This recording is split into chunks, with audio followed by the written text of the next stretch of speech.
여러분 안녕하세요. 이번 시간에는 실력의 배신 제1장 실력주의 사회는 공정한가 중에서 네 번째로 이 여러 줄 세우기의 문제점에 대해서 이야기를 하겠습니다. 시간에 한 줄 세우기가 뭐고 여러 줄 세우기는 뭔지에 대한 명확한 개념을 갖는 것이 중요하다고 했었습니다. 예를 들자면 여러분들이 광주교육대학교에서 학생을 뽑는데 여러 가지 전형 요소를 봐가지고 요소를 가지고 하나의 전형으로 뽑는다. 그러니까 그 안에 여러 요소가 들어있다고 하더라도 그것은 한 줄 세우기라고 얘기를 했습니다. 그러나 서울대 의대를 뽑는데, 그러니까 광주교대를 뽑는데 논술 전형도 있고 또 뭐 학종 전형도 있고 또 뭐 수능 전형도 있다. 그럼 이건 여러 줄 세우기가 되겠죠. 그다음에 대학 간에도 서로 다른 동일한 의대인데 전형이 다르다. 그러면 여러 줄 세우기가 된다. 근데 여러 줄 세우기는 실력주의 기본 개념에 비추어 볼 때 실은 타당한 것이 아니다. 그런 부분을 또 강조를 하는데 구체적인 내용은 또 책들을 참고하기 바랍니다. 자, 그러면 여러 줄 세우기와 이 실력주의의 부조화, 그래서 전형 유형과 하위 요소의 타당성과 합리성을 따져보고요. 그 다음에 여러 줄 세우기를 하면 운의 작용이 증가한다. 가정과 학교 배경의 영향력도 증가한다. 그 다음에 준비 부담도 증가한다. 이렇게 해서 실은 실력주의 사회가 여러 줄 세우기를 하는 것은 실력주의 사회가 지향하는 바와 맞지는 않다. 실력주의 사회의 기본은 실력의 개념과 실력의 유형에 대해서 사회적 합의가 이루어진 것을 전제로 합니다. 그게 이루어지지 않고서는 실력주의 사회라고 할 수가 없습니다. 자, 그러면 그 부분에 대해서 좀 더 같이 공부를 해보겠습니다. 먼저 여러 줄 세우기와 실력주의의 부조화 그랬는데 지금 이제 여러 줄 세우기는 이미 여러분들이 의미를 이해를 했으니까 지나가 보도록 하겠습니다. 여기에 보면 지금 논술 전형도 따로 뽑자, 논술만 잘하는 애가 있는데, 그러나 이번에 대선 후보들도 지금 대통령 21대, 20대인가 21대인가 헷갈리네요. 대통령 후보들도 논술 전형은 다 폐지하겠다 이렇게 주장들을 하고 있습니다. 지금 3명인 것 같은데 4명이 다 이제 미안합니다. 명확하게 지금 기억이 나지 않습니다. 즉 이 사람들이 볼 때 논술 전형이라고 하는 것이 실력주의 원칙에 어긋난다. 드디어 이제서 그렇게 본 거죠. 그 다음에 여기에 지금 얘기한 것처럼 서울연고대 의대 선발 전형이 다르다면 뭐예요? 서울연대 고대 의대의 입학생의 실력이 서로 달라야 되기 때문에, 그러니까 갖춰야 될 요소가 다르다고 보는데 정말 그럴까에 대해서는 한번 따져볼 수가 있죠. 연대의대와 고대의대가 지향하는 이념이 달라서 그렇다. 근데 종교적 이념을 지향한다. 그러면 실은 우리 헌법상 헌법에 의해서 그러한 학교는 국가 재정을 지원하면 안 됩니다. 특정 종교를 지향하는 학교는 종교학교로서 그것은 종교재단이 해야 될 역할이죠.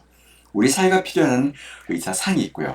거기에 대해서는 같은 전형으로 가야 되는데 지금 현재 거기에 대해서는 타당하지 않다. 이런 얘기를 지금 할 수 있습니다. 그 다음에 이 동일 전형 내의 반영 요소와 비율 차이가 있는데 이게 정말 대학별 인재상과 관계가 있나 살펴보면 또 그것도 아니에요.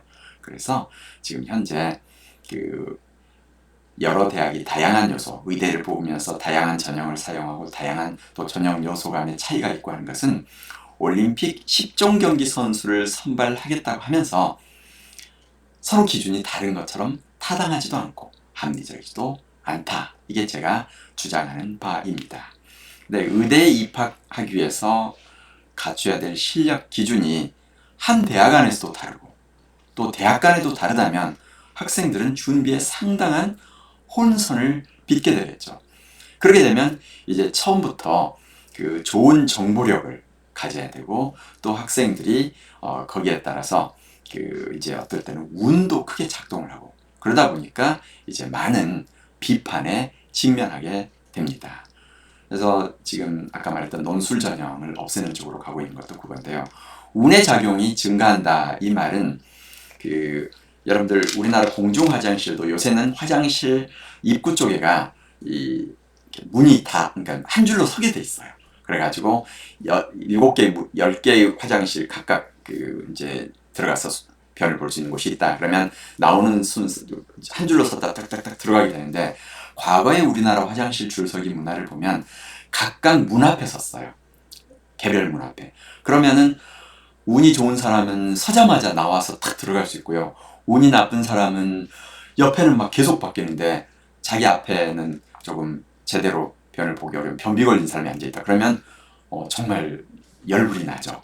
이제 이러한 식의 제가 비유를 들어서 얘기를 하는 이유는 지금 현재 우리가 여러 줄 세우기를 한다고 하는 것은 결국은 대입에 있어서 이 화장실 앞에 밖에 한 줄로 세우게 하는 것과 달리 이렇게 상당히 운의 영향이 더 크게 된다.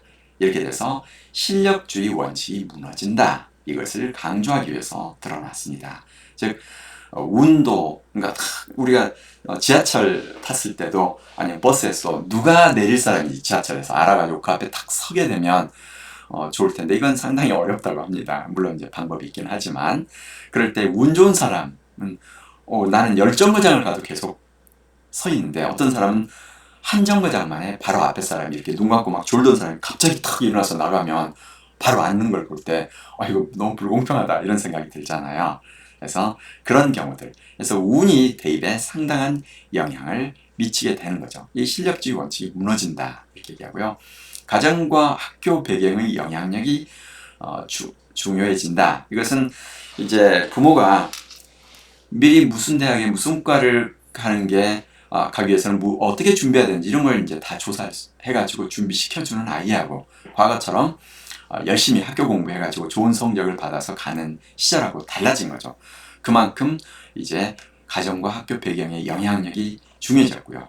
준비 부담이 늘어났다는 것도 이제 어느 하나만 준비하기 어려워요. 그러니까 학종을 준비한 애들도 또 수능 공부도 해가지고 수능 준비도 일부는 해야 되고 혹시 어찌 될지 모르니까 이러니까 부담도 더 커진 거죠. 그래서 이제 줄세우기 관점에서 본 대입제도의 이제 보완 방향 이걸 제가 지금 여기서 얘기를 하고 있는데요.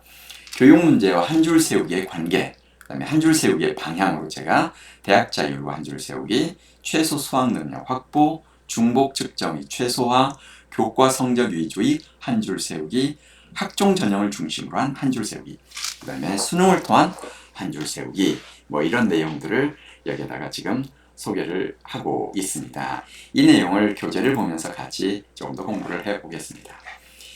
이 교육 문제와 한 줄 세우기 관계에 있어서는 우리가 여러 가지 그 문제, 대학 서열화, 약자 배려, 사교육 영향력, 공교육 파행, 미래 역량 준비 어려움, 획일적 인재 배출 이런 게 한 줄 세우기로 인해서 생기는 부작용이다. 이렇게 얘기가 되고 있습니다. 근데 정말 이게 한 줄 세우기 문제고 여러 줄 세우기라면 이런 문제가 완화될 거냐? 그 다음에 한 줄 세우기라면 대학이 서열화되고 학벌이 심화되니까 여러 줄 세우기를 하자는 주장은 실력주의 원칙에 정말 타당할까? 앞에 얘기한 것처럼 이건 실력주의 원칙에 또 어긋난 주장이라는 말이에요. 그래서 서열화 문제는 한 줄 세우기 때문에 생기는 게 아니고 실력주의 사회가 필요로 하는 서열의 기준이 대학이기 때문에 생기는 거죠.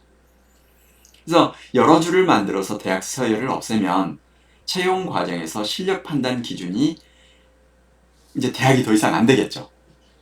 대학 서열이 없어져 버리면. 그러면은 이제 뭐 특별한 어떤 학원 혹은 스펙 혹은 자격증 뭐 이런 걸로 바뀌지 서열화가 사라지지는 않는다. 그런데 여러분 아는 것처럼 이러한 기관이 대학보다 더 합리적으로 어떤 실력을 길러주거나 또 공정하게 학생을 뽑거나 이러지는 못하기 때문에 만일 그렇게 된다면 사회적 혼란은 더 가중될 거다. 그럼 어떤 사람은 학부는 평준하고 대학원으로 보낸다. 그러면 이제 준비기간이 더 길어지겠죠. 그래서 여기에 지금 그 학교와 학부모 역량 차이를 반영하기 위해서 여러 줄 세우기를 해야 된다. 이것은 특별한 배려가 필요한 사람을 위해서는 별도 줄 세우기를 해야지 여러 줄 세우기를 해서는 안 된다라고 제가 얘기를 하고 있습니다. 그래서 사회약자 문제는 별도 줄 세우기를 하자, 이렇게 끝없이 주장을 한 결과 작년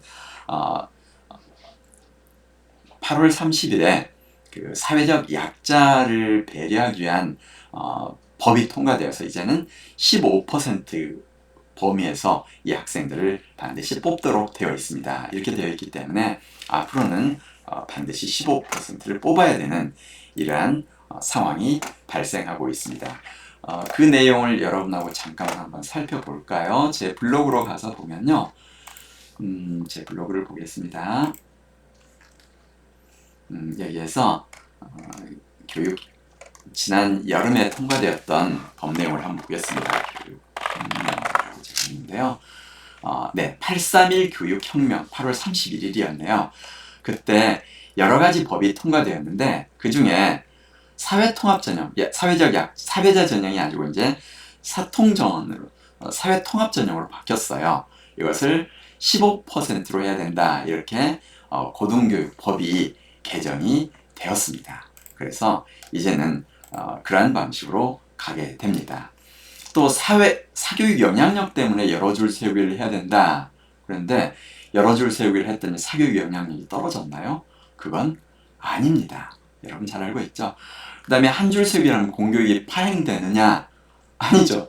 아니면 여러 줄 세우면 공교육이 정상화될 거냐? 그건 아니다. 그러니까 교과와 비교과 여러 요소를 포함시키는 것이 여러 줄 세우기다. 근데 그건 아니라고 그랬죠. 전형 요소가 여러 가지라 하더라도 학종으로 뽑는다 그러면 그건 하나의 한 줄 세우기가 된다, 이렇게 얘기할 수가 있습니다.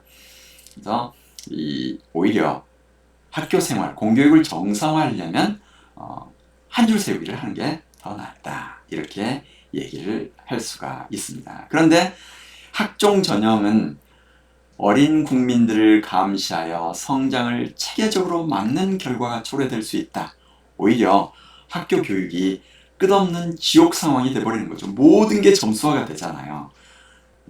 이 학종 전형 비율을 확대하면 공교육이 정상화되느냐? 현실은 그러하지 않다. 오히려 무한 경쟁 승자 독식이 돼버리는 거죠. 그 다음에 그래서 이러한 모든 문제가 지금 여러분 들을 때마다 좀 답답하죠. 아니 그러면 어떡하라고, 이런 생각이 자꾸 들 텐데요. 여기서 내가 하고자 하는 것은 아까 처음에 무슨 얘기를 했었어요? 이러한 모든 것은 대입 제도에 관한 문제는요, 대입의 문제가 아니고 우리 사회의 무한 경쟁 승자 독식의 문제가 대입이라는 벽에 비춰서 나타나는 문제일 뿐이다. 즉 대입 제도를 통해서 그 문제를 해결할 수 있는 경우는 극히 적습니다. 이건 사회의 문제라는 것을 명확히 이해를 하고 거기에 맞춰서 사회 구조를 개혁해야 되고요. 대입 자체로 인해서 생기는 문제만 대입을 통해서 해결할 수 있는데, 우리는 사교육부 문제랄지 과도 경쟁이랄지 교육 전쟁, 이런 상황이 대입 제도의 문제로 착각하고 있는 데서 이런 많은 문제가 생겨나고 있다, 이것을 알 수가 있습니다. 그래서 여기 보면 한 줄 세우기를 하면 획일적인 인재가 배출될 거냐, 그리고 미래 역량 준비가 어려울 거냐? 그건 아니라고 했죠. 한 줄 세우기를 하더라도 다양한 요소를 반영하고 신층 면접을 한다면 다양한 인재를 얼마든지 길러낼 수가 있을 거다, 그렇게 내가 여러분에게 설명을 했었습니다. 그래서 이 여러 줄 세우기를 또 여기에 이제 특정 기능만을 가진 학생 선발 방법을 도입하는 제도 유연성도 할 수가 있는데, 여기에 지금 중앙대 e스포츠학과에 대한 얘기를 잠깐 했습니다. 그런데 게임만 잘도 가게 되면 안 되고요. 이럴 경우에도 대학에서 학습할 수 있는 기본은 갖추고 있어야겠죠. 그래서 이 포항공대는 학종 전형으로 학생을 선발하지만 서류 심사를 통해서 해당 학과에서 수학할 만한 기초학력을 갖췄는가, 이걸 먼저 살핀다, 이렇게 얘기를 하고 있습니다. 그렇지 않으면 포항공대에서 따라갈 수가 없겠죠. 그래서 그렇다면 한 줄 세우기 방향을 어디로 어떻게 잡는 게 좋을 것인가를 생각해 볼 수 있습니다. 그래서 제가 여기에 총 6가지를 소개하고 있는데요. 간략히 소개하면서 마치도록 하겠습니다. 대학 자율과 한 줄 세우기 해놨는데, 원칙적으로 대학은 자신이 원하는 학생을 선발할 수 있어야 하지만 국가의 세금 지원을 받고 제도를 통해서 보호를 받고 있다.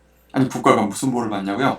예를 들어 대학 설립이 자율화되어 있다. 그렇다면 기존의 대학들은 학위를 제공할 수 있는 특권을 가지고 있다가 이제 보호가 사라지게 되겠죠. 그러면은 상당한 문제가 될 거기 때문에 사립대학이라도 공공기관으로서 책무성은 발휘를 해 주어야 합니다. 그래서 실력에 의한 제대로 된 한 줄 세우기를 하려면 유사 모집 단위는 타당한 하나의 전형으로 학생을 선발해야 한다. 이게 제가 주장하는 바입니다.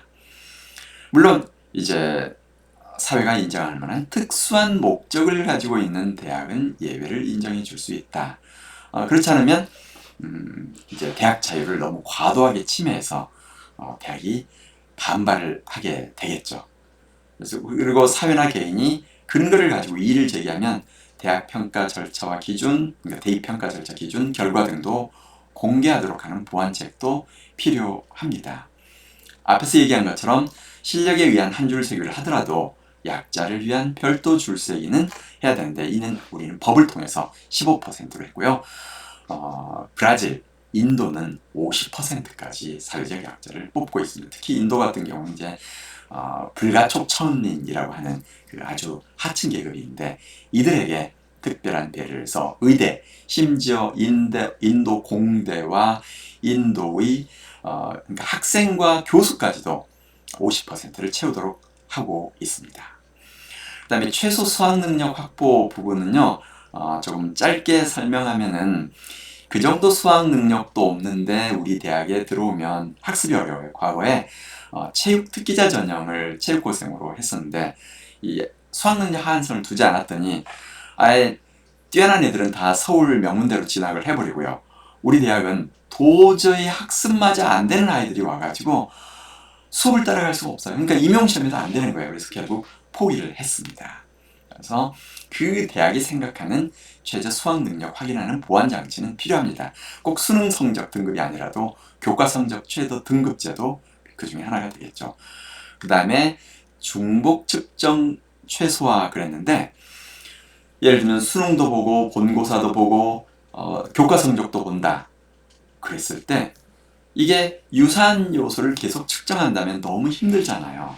그래서 이렇게 된 것을 과거에 죽음의 트라이앵글이라고 했었습니다. 혹시 여러분들 이 죽음의 트라이앵글에 대해서 기억이 날지 모르겠습니다. 이건 2006년 노무현 정부 때 했던 거고요. 이럴 때는 너무 고통스럽죠. 왜냐하면 같은 측정을 계속 하고 있기 때문에 그렇습니다. 그래서 만약에 모두 이 시험이 다 타당하고 신뢰할 만하다. 그러면 상관관계가 높겠죠. 본고사 잘 본 애들이 수능도 잘 볼 거고 내신 성적도 교과 성적도 높을 거 아니에요. 그렇다면 하나만 해도 관계가 없겠죠. 제가 불경에 나온 비유를 썼습니다. 바닷물 한 방울만 맛을 봐도 전체 바닷물 맛을 알 수 있다.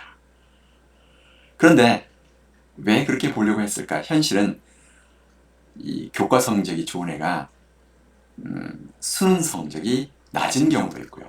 또 수능 성적이 낮은 애들이 교과 성적이 좋은 경우도 있어요. 이게 이제 그 이유가 또 학교 간의 차이 같은 것도 있고요. 여러 가지가 있어서 그래서 결국은 제대로 된 한 줄 세우기를 하기 위해서 양자를 동시에 반영하는 그런 방법으로 갈 수밖에 없었다는 거죠. 모든 고등학교가 완벽하게 동일하다면 뭐 이런 차이가 발생하지 않겠지만 교사의 차이, 또 지역의 특성에 따른 차이, 특목고 뭐 여러 가지 것들이 있죠. 그 다음에 이제 하나의 방법은 여기에서 교과 성적 위주로 한 줄 세우기를 하는 건데 이러면은 자연스럽게 산출되기 때문에 아주 좋죠. 그런데 이때는 또 뭐예요? 교과 성적과 관련된 수행평가를 제대로 수행할 수 있는 담당 학생 수, 그러니까 학급당 학생 수가 적정화되어야 되고 교사의 업무 부담이 적정화되어야 되고 교사의 수행평가 실시 역량도 같아야 되고 또 중간고사, 기말고사에서 고급 역량을 출제할 수 있는 문제 출제 역량도 갖추고 있어야 합니다. 그런데 이런 게 되어 있지 않다 보니까 대학들이 이를 신뢰하기 어렵게 된 거죠. 그래서 결국은 이제 국가 수준의 고등학교 졸업고사가 바로 수능인데요. 이 수능 최저 등급을 보완 장치로 허용할 수밖에 없다. 고등학교 성적을 가지고서 교과 성적을 가지고 하더라도 이렇게 얘기를 하고 있습니다. 뭐 이제 그렇게 된다면 여기에 있는 것처럼 제대로 된 한 줄 세우게 되려면 유사한 수준의 대학, 유사 모집 단위에서는 줄세기에 반영한 교과 과목과 수능 과목 그리고 비율 등이 유사해야 되겠죠. 그렇지 않으면 다시 여러 줄 세우기가 되고 실력이 아닌 다른 요인이 영향이 증가하게 될 것입니다. 그 다음에 이제 학종을 중심으로 한 한 줄 세우기 하는 방법이 있어요. 이 교과보다는 학종이 더 충실하게 할 수 있다. 그런데 앞에 얘기한 것처럼 그러한 걸 다 제대로 교과 성적만이 아니라 비교과 성적도 학교가 제대로 관리하고 기록해 줘야 되는데 그렇지 않다는 말이죠. 그래서 문재인 정부가 가장 비판을 받았던 것 중에 하나가 누구였죠? 서울대 갑자기 그 교수 이름이 생각이 안 나네요. 그 이제 교수의 문제였고요. 그래서 그 교수가 뭐 부모 찬스를 아이들이 이용했다. 뭐 그래가지고 문제가 제기가 됐죠. 그랬더니 학종 전형을 줄이고 이제 다시 수능 전형 비율, 정시 비율을 높이는 쪽으로 가겠다. 그래가지고 또 다시 문제가 제기되고 있는데요. 이 제대로 된 학종 전형을 운영하는 데 필요한 체제, 인력, 예산, 경험, 그 다음에 충분한 근거를 가지고서 이제 이런 게 있어야 되고, 그래서 개인이 이의 제기하면 공개하는 것까지 있어야 되는데, 그리고 또한 이제 유사 대학끼리 컨소시엄도 구성해야겠죠. 이렇게 이제 갖추어져야 합니다. 그래서 만약 이런 것들을 제대로 한다면 뭐 학종 전형 출세기 하기는 가능하겠죠. 그러나 현실적으로는 그렇지 않더라 이렇게 얘기하고 있습니다. 포스텍 같은 경우는 신입생 전원을 수시 학종 전형으로 선발하고 있는데 거기에는 그러한 여건을 갖추고 있기 때문에 그러하다. 그래서 많은 학생을 한꺼번에 뽑으면서 그렇게 뽑고 타당하고 공정하고 합리적으로 할 수 있기를 기대하기는 어렵습니다. 이제 마지막입니다. 수능을 통한 한 줄 세우기인데요. 수능만 갖고 하면 어떨 거냐? 그랬을 때 가장 간편하지만 이제 이때는 찍기가 아니라 수능 안에가 논술형 문제도 포함이 돼서 고급 역량을 측정할 수 있어야겠죠. 그 다음에 모든 학교와 교사가 학생들을 제대로 준비시킬 수 있는 역량을 갖출 수 있도록 지원도 해줘야 되고요. 또 거기에 준비 기간을 충분히 줘야 합니다. 왜냐하면 현재 차이가 많거든요. 그래서 성공연구는 수능을 제대로 준비시키기 어려운 학교와 부모, 즉 사회적 약자를 위한 별도 줄 세우기를 어느 정도나 허용할 거냐에 달려있다. 지금 무슨 얘기냐면요. 만약에 이 어려운 지역의 학생들을 위해서 사회적 약자 전형을 한 30% 정도로 높인다. 그러면 수능만 갖고 뽑더라도 그 다른 의미에 있어서 공정성, 즉 결과의 공정성에 대해서는 이의 제기가 줄어들겠죠. 물론 그러나 사회적 약자를 배려하기 위한 전형을 30%까지 늘린다. 그러면 이제 누구를 사회적 약자로 고려할 거냐에 대해서 또 엄청난 논쟁이 또 사회적 부작용이 생겨나게 될 것입니다. 네, 여러분 이제 이렇게 해서 여러분하고 같이 지금까지 제 1장에 대해서 실력주의 사회는 공정한가에 대한 부분을 같이 공부를 했습니다. 여기에 지금 이제 1장 부분에서 여러분에게 했던 내용을 간략히 정리하고 마치면요. 여기에 지금 제 1장 실력주의 사회에 대한 신화 이 부분에서 여러분들에게 했던 이야기는 실력주의 사회가 이러한 4가지 신화를 가지고 있다. 그 얘기를 했고요. 그 다음에 이제 두 번째로는 실력의 의미와 측정해서 실력의 의미는 뭔지, 실력과 자본은 어떤 관계가 있는지, 그리고 대학 신입생 선발 기준으로서 실력은 뭔지, 그 다음에 실력 측정의 방법으로는 어떤 게 있을지까지에 대해서 설명을 했습니다. 내용이 의외로 어렵죠. 여러분들이 제 강의를 바탕으로 해서 교재를 다시 한번 읽어보면 훨씬 더 이해가 잘 되리라 이렇게 생각을 합니다. 이 1장을 제대로 이해하면 그 다음 장으로 또 넘어가게 되는데, 물론 그 다음 장도 쉽지는 않지만 이게 이해가 되지 않으면 그 다음 장이 이해가 되지 않습니다. 강의를 듣고 기록을 하면서 듣고요. 또 교재를 정리하면서 읽어가서 완벽한 이해에 도달할 수 있기를 기대합니다. 여러분 수고 많았습니다. 그러면은 강의 시간에 만나도록 하겠습니다. 여러분 수고했어요.